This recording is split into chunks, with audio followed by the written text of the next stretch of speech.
Authorities in the Philippines have canceled flights and ordered thousands of people in coastal areas to evacuate as Typhoon Koppu hits the country. The slow-moving storm made landfall near the town of Casiguran on the main island of Luzon on Sunday morning.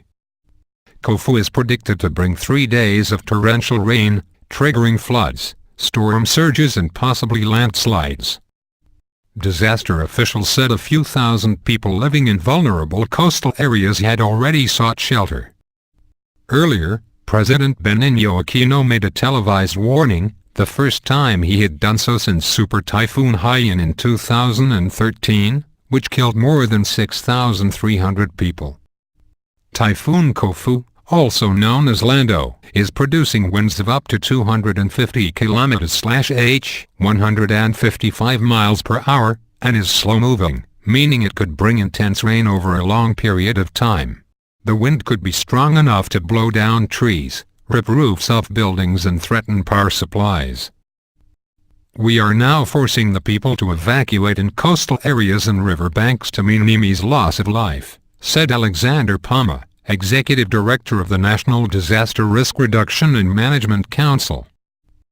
The situation is critical because the winds are getting stronger and it will get stronger as Koppu moves closer, he added.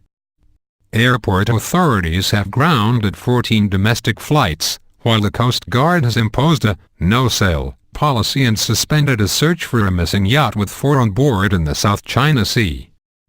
Here are 2 typhoons in the West Pacific at the moment. Typhoon Champi sits just to the east of Koppu. The complex interaction between these 2 typhoons and the warm air within these storms helps to build a ridge of high pressure over Taiwan this weekend. It is this ridge that effectively traps Typhoon Koppu over the Philippines for a number of days rather than it being able to turn away from the Philippines and out of harm's way to the South China Sea. Some computer models suggest the storm system will still be affecting the Philippines into the middle of next week, allowing colossal amounts of rain to accumulate. 1 meter, 39 in, of rain is possible. Such extreme rainfall would bring some severe flooding to Luzon.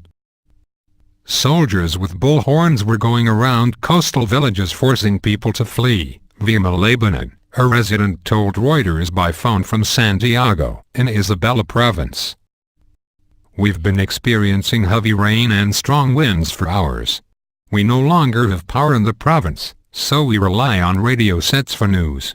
Rain has already reached Manila, though winds are not expected to be strong enough in the capital to cause damage.